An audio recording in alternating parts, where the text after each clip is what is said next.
मेरी शादी को अभी 3 साल ही गुजरे थे, मगर अभी तक हमारी कोई औलाद नहीं थी। मेरे पति सुधीर मुझ पे बहुत ही भरोसा करते थे। मैं बांस थी, मगर मैं सुधीर से झूठ बोल दिया था कि लेडीज डॉक्टर ने कहा है कि हमारा बच्चा बहुत ही जल्द आएगा, और सुधीर ने भी मेरी बात पे विश्वास कर लिया था। लेकिन अब मैं और ज्यादा झूठ नहीं बोल सकती थी। मैं झूठ बोलकर थक चुकी थी। मैंने सोचा कि मुझे सारी सच्चाई अपने पति को बता देनी चाहिए। अब मैं उनसे और धोखे में नहीं रखना चाहती थी। अपने पति की हकीकत बताने से पहले एक बार मैं अपनी माँ को फोन किया था और पूछा था कि माँ, अब मुझे क्या करना चाहिए। मम्मी कहने लगी, बेटी तुम अपने पति की दूसरी शादी करवा दो। तुम्हारा पति तुम्हारा एहसानमंद रहेगा और तुम्हें छोड़ने का सोचेगा भी नहीं। मम्मी की बात सुनकर मुझे बहुत ही गुस्सा आया था, साथ ही दुख भी हुआ था। मुझे यही लगा था कि मेरी मम्मी मुझसे दुश्मनी निकाल रही थी, क्योंकि मैं उसकी बहुत ही बदनामी कराई थी। मैं गुस्से से बोली, मम्मी मुझे आपसे ये बिल्कुल भी उम्मीद नहीं थी। इतना कहकर मैंने गुस्से में फोन बंद कर दिया था। शाम के समय जब सुधीर घर वापस आए तो मुझे देखकर बोला, क्या बात है रश्मि, तुमने कमरे में इतना अंधेरा क्यों कर रखा है। मैं बोली, मेरी किस्मत में ही अंधेरा लिख दिया गया है, उस अंधेरे का क्या करूं। मैं तो उजड़ गई हूँ। सुधीर कहने लगे, तुम पागल तो नहीं हो गई हो, ऐसी बातें क्यों कर रही हो। मैं तुम्हारा पति तुम्हारे पास मौजूद हूँ। भगवान का दिया हमारे पास सब कुछ है। मैंने सुधीर को सब कुछ बता दिया कि मैं बांझ हूँ और मैं कभी माँ नहीं बन सकती। आज मैं डॉक्टर के पास चेकअप कराने के लिए गई थी। उसने कहा है कि तुम बांझ हो और अब तुम उम्र भर बच्चा पैदा नहीं कर सकती। मेरी बात सुनकर सुधीर पल भर के लिए उसके चेहरे पर उदासी उभर आई थी, लेकिन तुरंत ही उसने मेरा हाथ पकड़ लिया और कहा, कोई बात नहीं रश्मि, मेरे लिए तुम ही काफी हो। मुझे तुम्हारे सिवा कुछ भी नहीं चाहिए। सुधीर की तसल्ली देने पर मैंने अपना मूड ठीक कर लिया था, लेकिन एक दिन यह बात मेरी सास को भी पता चल गई और फिर उनका मूड बहुत ही ज्यादा खराब हो चुका था। एक दिन हमारी पड़ोसन हमारे घर आई हुई थी। मेरी सास उनसे कहने लगी, तुम मुझे कोई अच्छी सी लड़की ढूंढ दो, क्योंकि मैं अपने बेटे की दूसरी शादी करवाना चाहती हूँ। हमारी पड़ोसन कहने लगी, तुम्हारी पहली बहू को क्या हो गया है कि तुम अपने बेटे की दूसरी शादी करवाना चाहती हो। तब मेरी सास बोली, वह बेचारी तो बांझ है ना, इसलिए मुझे अपने बेटे की दूसरी शादी करवानी पड़ेगी। ये सब बातें सुनकर मैं थर थर कांपने लगी थी। जब सुधीर घर वापस आया तो मैं रो रो कर उसे सारी कहानी सुनाई। मेरे पति ने मेरा हाथ पकड़ा, मुझे कमरे से बाहर ले गए और अपनी माँ के पास खड़ा करके बोला, मम्मी, रश्मि के अलावा मैं किसी लड़की के बारे में सोच भी नहीं सकता और मुझे बच्चों से ज्यादा अपनी पत्नी से प्यार है। इसलिए आज के बाद आप मेरी दूसरी शादी की चर्चा भी मत करना। मेरी सास ने गुस्से में कहा, मैंने तो आज तक ऐसा मर्द नहीं देखा जो अपनी बांझ पत्नी के इस कदर नखरे उठाता हो। जबकि सुधीर की बातें सुनकर मेरा हौसला बढ़ गया था। मैं बहुत ही ज्यादा खुश हो गई थी कि इतना प्यार करने वाला पति मिला है। मैंने दिल ही दिल में भगवान को धन्यवाद दिया था कि सुधीर का प्यार मेरे लिए ऐसे ही बनाए रखना। रात हुई तो मैंने सोचा कि सुधीर को चाय बनाकर दे दूं। मैं चाय बनाने किचन में ही गई तो मेरी सास के कमरे से आवाज आ रही थी। मैं अपना नाम सुनकर चौंक गई थी। मैंने गौर से देखा, वो अपनी बेटी से फोन पर बात कह रही थी कि तुम चिंता मत करो, मैं रश्मि को तलाक दिलवाकर सुधीर की दूसरी शादी जरूर करूंगी। तुम ऐसा करो कि उसके लिए कोई अच्छी सी लड़की ढूंढना शुरू कर दो। ये बातें सुनकर मेरे दिल पे बोझ गिरा था। मैं चाय बनाए बगैर ही कमरे में आकर लेट गई थी। मुझे अपनी मम्मी का ख्याल आ रहा था। पिछली बार उन्होंने जो मशवरा मुझे दिया था वह मुझे बिल्कुल अच्छा नहीं लगा था। वह भी मेरी सास की तरह मेरे पति की दूसरी शादी करवाना चाहती थी। मैंने ना चाहते हुए भी अपनी मम्मी को फोन मिला दिया और रोने लगी थी। मम्मी बोली, रश्मि बेटी, मेरे से बात करने को जी नहीं चाहता। मम्मी की बात सुनकर मुझे हैरत हुई, तो मुझे पता नहीं था कि मेरी माँ मेरी खातिर तड़प रही होगी। मैं कहने लगी, मम्मी मेरी जिंदगी पहले से तो बहुत अच्छी थी, मगर जब से इस बात का पता चला है कि मैं बांझ हूँ, तब से हर समय मेरे सिर पे तलवार लटकती रहती है। मेरी सास ने पड़ोसन से कहा है कि मेरे बेटे के लिए रिश्ता ढूंढ दो। कभी अपनी बेटी से कहती है, सुधीर तो बहुत ही अच्छा इंसान है, मेरी खातिर अपनी माँ से लड़ जाता है, मगर आखिर तो वह एक मर्द ही है ना, कब तक अपने दिल की रानी बनाकर रखेगा। एक न एक दिन तो उसे इस बात का एहसास हो ही जाएगा कि उसकी जिंदगी में एक बच्चा होना चाहिए और उसे दूसरी शादी कर लेना चाहिए। मम्मी कहने लगी, मुझे एहसास है कि इस समय तुम पर क्या बीत रही होगी, इसलिए तो तुम्हें उस दिन इस बात का मैंने बोला था। तुम सुधीर की दूसरी शादी खुद अपने हाथों से करवा दो। वह अपनी करोड़ों की जायदाद यूं तो छोड़कर नहीं जाएगा। जाहिर सी बात है कि उसे बारिश चाहिए ही होगा। आज नहीं तो कल वह दूसरी शादी के बारे में जरूर सोचेगा। अगर तुम्हारे पति ने अपनी मर्जी की लड़की से शादी कर ली, फिर सोचो तुम्हारा क्या होगा। मेरी मानो तो किसी गरीब घर की लड़की से उसकी शादी करवा दो। वह तुम्हारा एहसानमंद भी रहेगा और कभी भी तुम्हारी जगह हासिल करने की कोशिश भी नहीं करेगी। बच्चे पैदा करेगी तो तुम भी बराबर की माँ कहलाने के हकदार होगी। मम्मी की बातें सुनकर मुझे लगा था कि वह बिल्कुल ठीक कह रही है। मैं बोली, मम्मी आपकी नज़र में कोई ऐसी लड़की हो तो मुझे जरूर बताना। मैं सोच ली थी कि सुधीर की दूसरी शादी करवाए बगैर अब मैं इस घर में गुजारा मुमकिन नहीं है। हालांकि ये बात मेरे दिल पे किसी कयामत की तरह गुजर रही थी।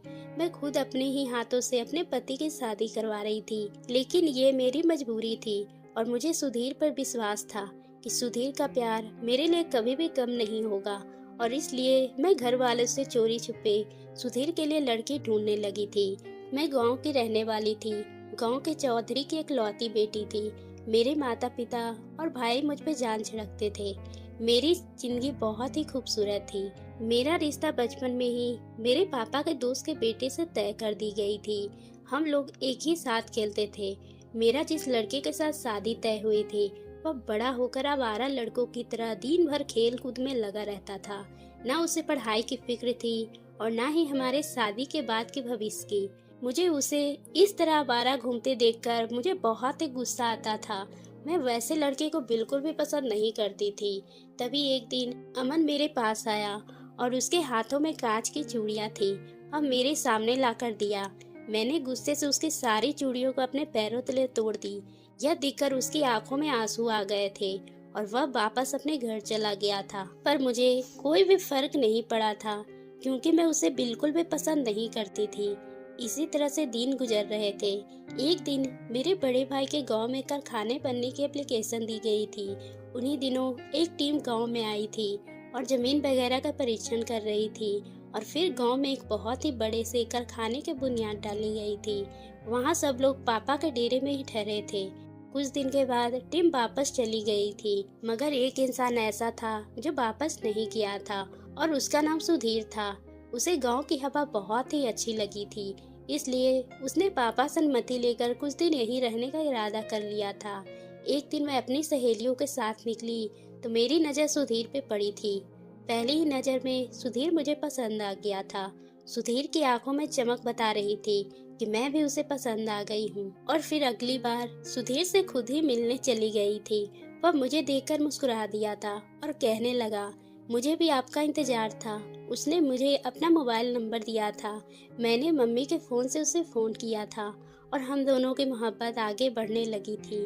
वो कहने लगा कि मैं तुम्हें अपनी ज़िंदगी में शामिल करना चाहता हूँ। तब मैंने उसे अपने मंगेतर अमन के बारे में सब कुछ बता दी थी। वह मेरी बात सुनकर हैरान होते हुए कहा, वह तो बहुत ही आवारा लड़का है। मैं उसके साथ 2 मिनट खड़ा रहकर भी बात नहीं कर सकता। तुम उसके साथ पूरी जिंदगी कैसे गुजारोगी?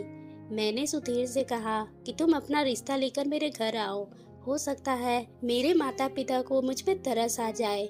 सुधीर ने हामी भरी थी और वापस शहर चला गया था। फिर पूरी 1 हफ्ते के बाद अपनी बहन और माँ के साथ वापस लौटा था। उसने मेरा रिश्ता मांगा था, मगर मेरे पापा ने मना कर दिया था। मैं बहुत बेचैन हुई थी। मैं हर समय रोती रहती थी। मेरी भाभी और मेरी मम्मी मेरे दिल बहलाने की कोशिश किया करती थी। एक दिन मैंने पापा के बात करने का फैसला किया। मैंने उनसे कह दिया कि मैं अमन से शादी नहीं कर सकती। पापा ने मेरे सर पे हाथ रखा और बोला, बेटा, मैंने अमन की स्वर्गीय माँ से वादा किया हुआ है, इस तरह तोड़ नहीं सकता। पापा की बात सुनकर मुझे बहुत ही दुख हुआ था। मेरी आंखों में आंसू आ गए थे। पापा कहने लगे कि कोई बात नहीं, वह समय के साथ ठीक हो जाएगा। औरत अगर अच्छी और वफादार हो, आवारा लड़का भी ठीक कर लेती है। मैं इस समय सुधीर को फोन की थी। मैं बुरी तरह से रो रही थी। वो कहने लगा, तुम चिंता मत करो, मैं तुम्हें इस तरह से जिंदगी बर्बाद होने नहीं दूंगा। मैं तुम्हें लेने आ रहा हूँ। और वो फिर मैं सुधीर के साथ शहर भाग आई थी। मुझे मालूम था कि मेरे पापा की बहुत ही बदनामी हुई होगी, मगर मैं मजबूर थी। मैं सुधीर को खोना नहीं चाहती थी। सुधीर ने मेरे साथ शादी की और मुझे अपने घर ले गया था। मगर जब सुधीर की माँ को पता चला कि सुधीर ने मुझे घर से भगा लाया है, वो कहने लगा, बेटा तुम गांव के चौधरी का मुकाबला नहीं कर सकते। मुझे डर है कि वह तुम्हें कोई नुकसान न पहुंचा दे। वैसे सुधीर भी करोड़पति बाप का बेटा था, मगर मेरी सास जरा पुराने ख्यालों की मालिक थी। उन्होंने घर से भागी हुई लड़की को बहू के रूप में स्वीकार नहीं किया था। उन्होंने मेरे और सुधीर के बीच फूट डलवाने की हर मुमकिन कोशिश की थी। लेकिन सुधीर एक अच्छा पति साबित हुआ था।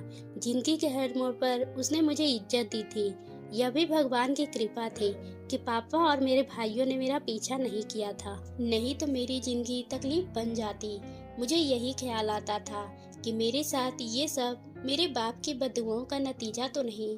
फिर अब मैं अपने पति की दूसरी शादी करवाने की सोच ली थी। मैं अपनी सास की जीत के आगे अपनी जिंदगी तबाह होने नहीं देना चाहती थी।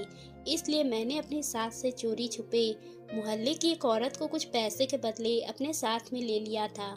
मैंने उससे कहा, तुम मुझे किसी मजबूर गरीब लाचार से लड़की का रिश्ता ला कर दो और इस बात का किसी को पता नहीं चलना चाहिए। उस औरत ने बड़े ही गुप्त रूप से अपने घर पर बुलाया था। उसने मेरे सामने एक लड़की की तस्वीर रखी थी। मैं तो उसकी खूबसूरती देखकर दंग ही रह गई थी। ऐसा लग रहा था कि वह जैसे चांद का टुकड़ा है। रिश्ता करने वाली वह औरत कहने लगी, ये लड़की अनाथ है और अपने दूर के मामा के साथ रहती है। इसकी मामी चाहती है कि यह जल्द से जल्द अपने घर की हो जाए। मैं तो लड़की की तस्वीर देखकर बोली, आंटी मैं कभी अपने पति की इस लड़की से शादी नहीं करूंगी। इसका हुस्न देखकर तो मेरा पति इसके इश्क में पागल हो जाएगा। वो औरत कहने लगी, बेटा यह रिश्ता बहुत ही अच्छा है, उसको हाथ से मत जाने दो। ये बहुत ही सीधी सादी लड़की है, तुम्हारे सामने दबकर रहेगी। मेरा जी तो नहीं मान रहा था, मगर मैंने उस सुमन नाम की लड़की का रिश्ता स्वीकार कर लिया। मैं तस्वीर लेकर घर पहुंची तो बड़ा ही अजीब सा मंजर देखने को मिला। मेरा पति सोफे पर बैठा हुआ था, जबकि मेरी सास और ननद सामने बैठी हुई थी। मेरी ननद बोली, भाई आप एक बाल लड़की के साथ जिंदगी क्यों गुजारना चाहते हो, और मैं और मम्मी तुम्हारे लिए एक अच्छी लड़की देखी है, तुम उससे शादी कर लो। जिस पर सुधीर बोला, आप दोनों बस भी करो, मैं अपने पसंद की शादी करके कोई इतना बड़ा जुल्म नहीं किया कि हर वक्त आप मुझे ताने देते रहो। मैं आपसे कह दिया है कि रश्मि के अलावा मैं किसी को स्वीकार नहीं करूंगा। वह मेरी पत्नी है और मरते दम तक वही मेरी पत्नी रहेगी। वह सास और ननद के बातों से मेरा दिल छलनी कर दिया गया था। वही सुधीर की बातें मुझे बहुत ही हिम्मत मिली थी। मैं उससे बोले बिना ही कमरे में चली गई थी। थोड़ी ही देर के बाद सुधीर मेरे पीछे आ गया था। वो कहने लगा, तुम मम्मी और दीदी की बातों का दिल पर मत लेना। मैं बोली, अब दूसरी शादी कर ले सुधीर। मेरी बात पे हैरान हो गया था। वो कहने लगा, ऐसा हरकत नहीं कर सकता। मैंने कहा, आपको दूसरी शादी करने की इजाजत दे रही हूँ, मगर आप मेरी पसंद की लड़की से ही शादी करेंगे, अपनी माँ की पसंद की लड़की से नहीं। सुधीर कहने लगे, तुम्हारे अलावा मैं किसी को स्वीकार नहीं कर सकता। फिर वह चाहे तुम्हारी पसंद हो या फिर मम्मी की, इसमें कोई फर्क नहीं पड़ता। मैं बोली, मुझे बच्चे की इच्छा है, आपकी शादी हो जाएगी तो हमारे घर में बच्चे होंगे, मेरी तरसी हुई ममता को सुकून मिलेगा। फिर भी सुधीर ने इनकार कर दिया था और कमरे से बाहर चले गए थे, जबकि मैं वहीं बैठी रोती रही थी। सच तो यह था कि मुझे बच्चे की कोई इच्छा नहीं थी। मैं तो ये सब बस सुधीर को खोने के डर की वजह से कर रही थी। कुछ दिन मेरे और मेरे पति के बीच नाराजगी रही थी, मगर मैंने उसे रो रो कर दूसरी शादी के लिए तैयार कर लिया था। मगर मैं खुश नहीं थी। एक दिन मैं अपने पति की शादी करवाकर घर ले आई और सुमन को अपनी सहेली बना ली थी। और जिस दिन सुमन मेरी सौतन मेरे घर पर आई थी, मेरी सास ने खूब हंगामा मचाया था। उन्होंने सुधीर के भी बहुत ही लड़ाई की थी। कम से कम दूसरी शादी तो मेरी मर्जी से कर लेते। सास को यूं चिल्लाता हुआ देखकर वैसे तो मुझे सुकून मिल जाना चाहिए था, मगर मैंने वह पूरी रात अंगारों पे गुजारी थी। मैं पूरी रात रोती रही थी। वह ख्याल मेरी रूह को छलनी करने के लिए काफी था। जिस इंसान की आंखों में सिर्फ मेरी मोहब्बत हुआ करती थी, आज वो किसी और को देखकर मुस्कुरा रहा होगा। जिस इंसान के कमरे में सोती आ रही थी, आज कोई और सो रही होगी। मुझे किसी पल सुकून नहीं मिल रहा था। पूरी रात करवटें लेते गुजारी थी। सुबह हुई तो जल्दी से अपने कमरे से निकल आई थी, क्योंकि मैं सुधीर से मुलाकात करना चाहती थी। मगर वो तो दिन के 12 बजने पर भी कमरे में नहीं निकला था। मैंने अपनी सौतन से पूछा तो वह कहने लगी, सुधीर तो सो रहे हैं। मैंने उसकी तरफ घूर कर देखा और वह बोली, उसे जगाया नहीं अब तक। तभी सुमन रोने लगी थी और बोली, सुधीर ने मुझसे कहा है कि उन्होंने उस सादे से पाप की जीत की वजह से की है, और अब मैं किसी भी तरह से उन पर अपना हक न जताऊं, नहीं तो वह मुझे तलाक देकर घर से निकाल देंगे। मैं आपसे माफी मांगती हूँ। मैं उसे जगाने की हिम्मत नहीं कर सकती, मगर उन्होंने मुझे अपने घर से निकाल दिया तो मैं कहाँ जाऊंगी। मैं फिर अपने मामा के घर जाने का सोच भी नहीं सकती। मेरी मामी बहुत ही जुल्म करती है। रिश्ते करने वाली आंटी ने सच में बहुत ही मजबूर लड़की को मुझे ढूंढ कर दी थी। फिर मैंने सोचा कि सुधीर मुझसे नाराज होंगे, खुद ही जब मूड ठीक हो जाएगा तो कमरे से बाहर निकल आएंगे। मगर मेरी गलतफहमी थी। सुधीर की शादी को आज तीसरा दिन था, मगर वो अभी तक कमरे से बाहर नहीं निकला था। मुझे अब तक अजीब से ख्याल सताने लगे थे। इसलिए जब एक दिन सुमन किचन में बिजी थी तो मैं उसके कमरे में चली गई थी। सुधीर अपने मोबाइल पे बिजी था। कदमों की आवाज सुनकर बोला, आ गई मेरी प्यारी सुमन। ये शब्द ये थे जो हथौड़े से मेरे सर पर आकर लगे थे। मैं वापस उन कदमों से लौट आई थी। क्या सिर्फ 3 दिन में ही सुमन ने सुधीर को अपना बना लिया था? मेरी आंखों में आंसू बहने लगे थे। मेरा दिल बहुत ही तड़प रहा था। मैं अपनी सास के कमरे की तरफ पड़ी थी। तब पता चला कि मेरी तो ननद भी आई हुई थी। मेरी सास अपनी बेटी से कह रही थी, देखा तुम्हारी माँ कितनी सियानी है। मैंने एक ही चाल चली और सब कुछ मेरे इशारे पर हो गया। रश्मि बेचारी तो यह भी नहीं मालूम कि उसके अपने पति की शादी जिस लड़की से करवाई है वह मेरी ही पसंद की लड़की थी। और फिर सुधीर भी सुमन से पहले ही नजर में फिदा हो गया था। ये सब तो लालची औरत की वजह से हुआ है, जिसने रश्मि को बेवकूफ बनाया था। ये सब सुनकर मेरा दिल फटने लगा था। मेरी सास आगे बोली, मैं रश्मि को खाने में बच्चा ना होने वाली इतनी दवाइयाँ खिलाई है कि अब तो वह सच में बांझ बन चुकी है। ये सब थे कि पत्थर जो मेरे शरीर पर बरस रहे थे। मैं जल्दी से अपने पति के कमरे की तरफ आई थी कि आकर अपनी माँ और बहन की बातें सुने। उन्होंने मुझ पर इतना जुल्म किया है।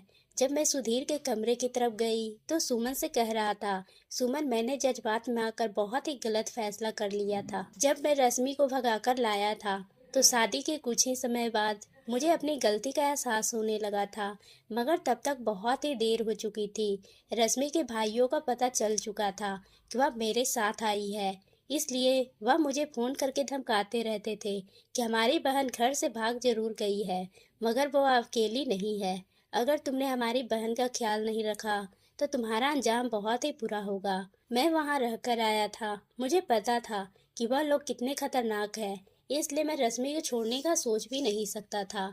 फिर मम्मी के मोहल्ले की एक औरत के साथ मिलकर मेरी पत्नी को पागल बनाया और इसी हाथों से मेरी दूसरी शादी करवा दी। और मेरी सुमन, तुम तो मुझे पहली ही नजर में भाग गई हो। जिंदगी भर अब तुम्हारे साथ रहूंगा। मैं ये सब सुनी ही थी। ये वही सुधीर था जिसकी वजह से मैं खुद को दांव पर लगा दी थी। मैं दबे कदमों से सुधीर के कमरे में चली गई थी। वह मुझे अपने सामने देखकर हैरान हो गया था। उसे शायद उम्मीद नहीं थी कि मैं उसका राज इतनी या जल्दी जान लूंगी। मैं बोली, सुधीर अगर छोड़ना ही था तो यूं ही छोड़ देते। मुझे बांझ बनाना जरूरी था क्या? किसी इंसान से भगवान की दी गई सौगात छीन लेना उसका जान लेने के बराबर होता है।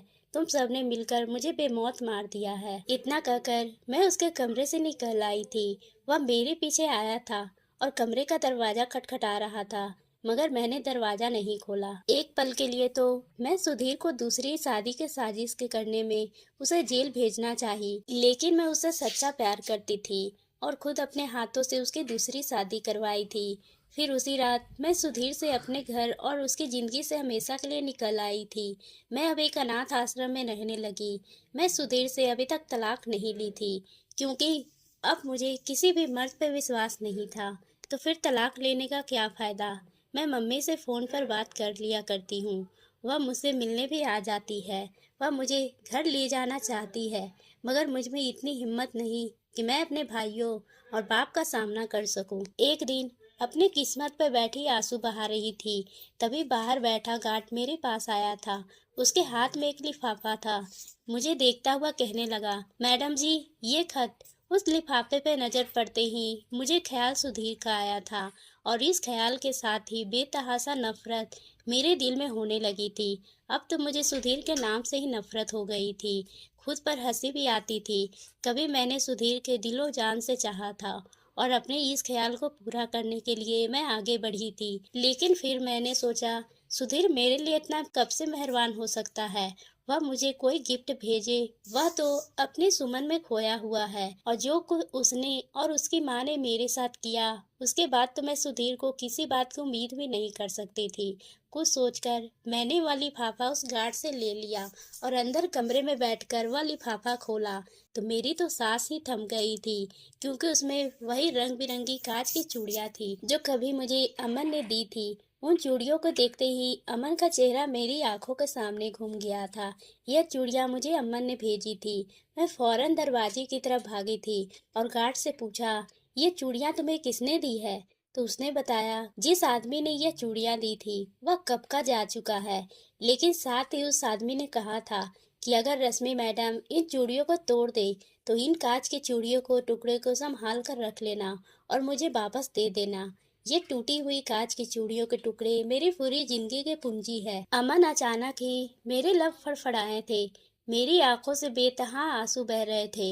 लोफड़ और लापरवाह अमन का चेहरा मेरी आंखों के सामने घूमने लगा था।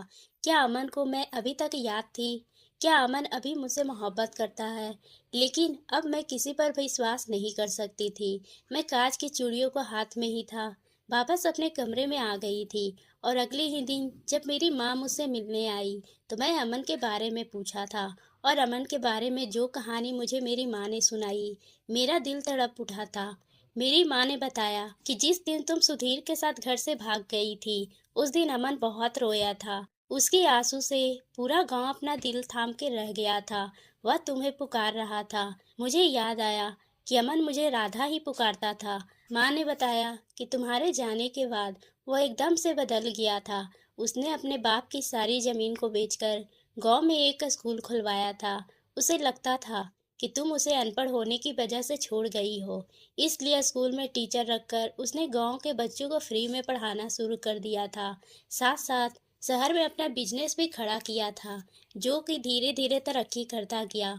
और वह भगवान की कृपा से अमन के पास पैसे की कोई कमी नहीं है। लेकिन जितना ही उसके पास पैसे है उतना ही वह गरीबों को दान कर देता है। वह कहता है कि मैं इतने सारे पैसे को अपने पास रखकर क्या करूँगा, जब मेरी राधा ही मेरे पास नहीं है। न हंसता है न बोलता है, बस चुपचाप अपने आप में खोया रहता है। जब तुम्हारे पापा उसे देखते हैं तो हमें एहसास होता है कि उसकी हालत के जिम्मेदार हमारी बेटी ही है। अमन के बारे में ये सब सुनकर मेरी आंखों में आंसू बह रहे थे। जल्द से जल्द मैं अमन से मिलना चाहती थी। पता नहीं क्यों मेरा दिल अमन से मिलने के लिए मचल उठा था। मैंने मम्मी से कहा, मम्मी मैं अमन से एक बार मिलना चाहती हूँ। मेरी बात सुनकर मेरी माँ की आंखों में चमक आ गई थी। कहने लगी, रश्मि अगर तुम चाहो तो अमन के साथ अपनी नई जिंदगी की शुरुआत कर सकती हो। वह अभी तुम्हारे इंतजार में है। लेकिन मैं अब कहाँ, मैं अमन के काबिल नहीं हूँ। मैं तो एक बांझ औरत हूँ और एक शादीशुदा औरत हूँ। लेकिन मैं एक बार अमन से मिलकर उससे माफी मांगना चाहती थी, जो मैं उसकी मोहब्बत को पहचान नहीं पाई और सुधीर को हीरा समझकर पत्थर से सिर फोड़ बैठी थी। मैं मम्मी के साथ अमन के घर पहुंच गई थी। उस समय अमन अपने घर पर नहीं था। नौकर ने मुझे बाहर हॉल में ही बिठा दिया था। मम्मी और मुझे बैठे काफी देर हो गए थे, लेकिन अमन अभी तक नहीं आया था। तब मैं नौकर से पूछकर अमन के कमरे में चली गई थी। साफ सुथरा कमरा, कहीं से भी अमन का कमरा नहीं लग रहा था। ऐसा लग रहा था कि वह बहुत ही पढ़े लिखे इंसान का कमरा है। और फिर अचानक ही मेरी नजर एक ऐसी चीज पे पड़ी कि मैं वहीं दिल थाम कर बैठ गई थी। सामने की दीवार पर शीशे लगे फ्रेम में उन्हीं कांच के चूड़ियों के टुकड़ों से राधा लिखा हुआ था। इसका मतलब है अमन मुझे इस समय इतनी मोहब्बत करता था और उसकी मोहब्बत को पहचान नहीं पाई थी। अमन ने अब मुझे पहली बार चूड़ियां गिफ्ट की थी और मैं उन्हें पैरों से कुचलकर तोड़ दी थी। अमन ने उन चूड़ियों के टुकड़ों और आज तक उन्हें संभाल कर रखे हुए थे। मेरी आंखों में आंसू बह रहे थे और पता ही नहीं चला कि अमन मेरे पीछे आकर खड़ा हो गया था। और जब उसने राधा कहकर पुकारा तो मैं अचानक ही पलटी थी। वह तो बिल्कुल पहचान में ही नहीं आ रहा था। वह लापरवाह सा अमन कहीं खो सा गया था। मेरे सामने एक सज्जन व्यक्ति खड़ा था जिसे देखकर कोई कह नहीं सकते कि वह पढ़ा नहीं है। मैं रोती हुई अचानक ही अमन के गले से जा लगी थी। मेरी सारी मर्यादाएं तोड़ दी थी।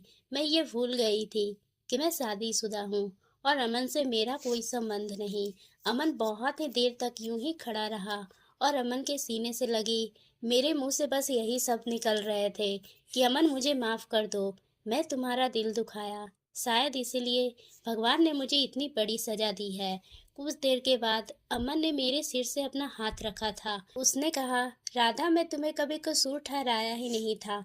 गलती तो मेरी थी जो मैं तुम्हारी उम्मीदों पर पूरा नहीं उतरा। मैं आंसू पोंछती हुई अमन से अलग हुई थी। थोड़ी ही देर के बाद अमन बोला कि राधा, मेरे दिल के दरवाजे अभी तक तुम्हारे लिए खुले हैं। मेरे दिल में तुम्हारे सिवा कोई और लड़की नहीं है। चाहे तो झांक कर देख सकती हो। एक पल के लिए अमन के चेहरे पर वही शरारत उभरी थी जो अब से 5 साल पहले लापरवाह अमन के चेहरे पर हुआ करती थी।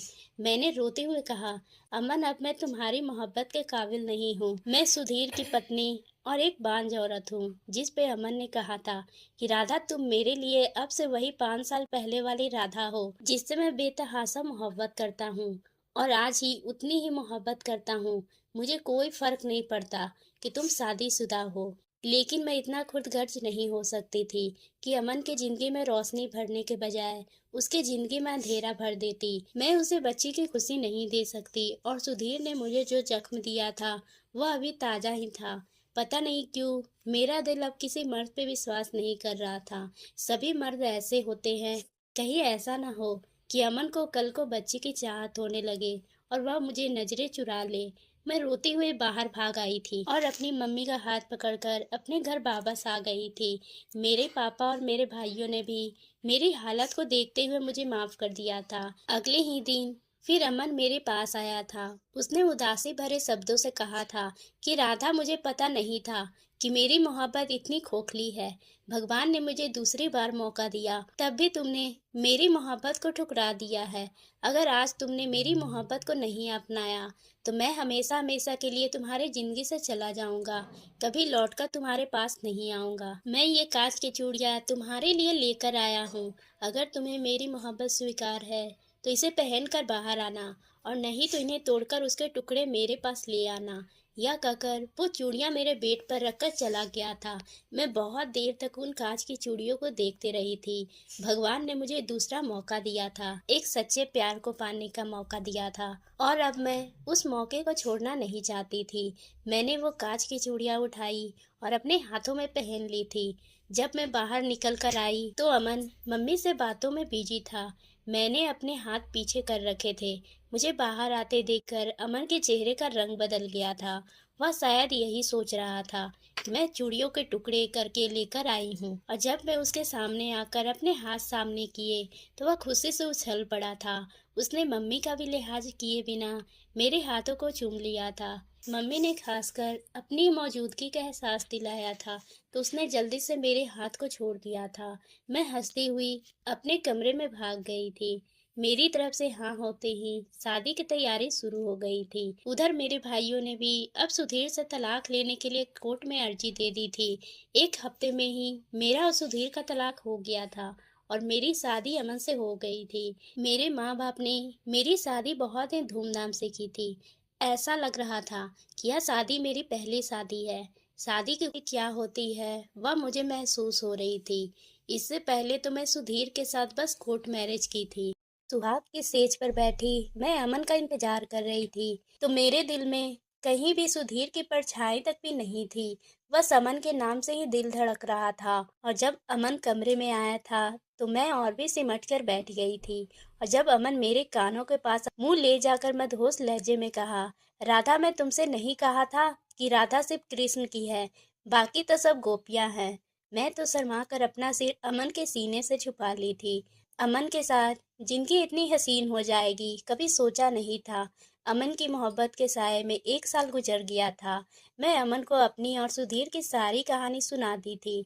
अमन ने मेरा इलाज करवाना शुरू कर दिया था और डॉक्टर ने भी मुझे उम्मीद दिलाई थी कि इलाज के बाद मैं माँ बन सकती हूँ। और एक दिन मार्केट में शॉपिंग करते हुए मेरी मुलाकात सुधीर से हुई थी, लेकिन सुधीर के चेहरे पर जरा सा भी रौनक नहीं थी। मुझे देखते वह मेरे पास आया था, मुझे हाथ जोड़कर माफी मांगी थी, कहने लगा, रश्मि, मैं और मेरी माँ तुम्हारे साथ जो भी कुछ किया उसकी सजा भगवान ने मुझे दे दी है। मेरी माँ पैरालाइज हो गई है और वह बिस्तर पर पड़ी रहती है। मेरी माँ को पोता खिलाने की बहुत ही जल्दी थी और जब शादी के 1 साल बाद भी सुमन प्रेग्नेंट नहीं हुई तो मैं और सुमन अपने टेस्ट करवाए, जिसमें सुमन की रिपोर्ट तो नॉर्मल थी, लेकिन मेरा ही रिपोर्ट में आया कि मैं कभी बाप नहीं बन सकता। अब सुमन दिन रात मुझे औलाद ना होने के ताने देती है। रश्मि, मुझे तुम्हारी मोहब्बत बहुत याद आती है, लेकिन अब कुछ नहीं कर सकता। तुम मेरी जिंदगी से जा चुकी हो, लेकिन बस एक काम कर सकता हूँ कि तुमसे हाथ जोड़कर माफी मांग सकता हूँ। अगर तुम मुझे माफ कर सकती हो तो प्लीज जरूर कर दो। हो सकता है तुम्हारे माफ करने से मेरे जिंदगी में आए हुए दुख थोड़े कम हो जाए। मैं कसकर अमन का हाथ पकड़ा और अमन की तरफ देखते हुए सुधीर से कहा, सुधीर, मैं तुम्हें माफ कर दिया। जब भगवान ने ही तुम्हारे किए की सजा दे दी है तो फिर भला मैं कौन होती हूँ तुम्हें सजा देने वाली। और इतना कहकर मैं आगे बढ़ी गई और इतना कहकर मैं आगे बढ़ गई थी। सुधीर मुझे देखता रह गया था और मैं अमन का हाथ थामे आगे बढ़ती चली गई थी, जहां आगे जिंदगी मेरे लिए खुशियां ही खुशियां थी। तो दोस्तों, आपको ये कहानी कैसी लगी?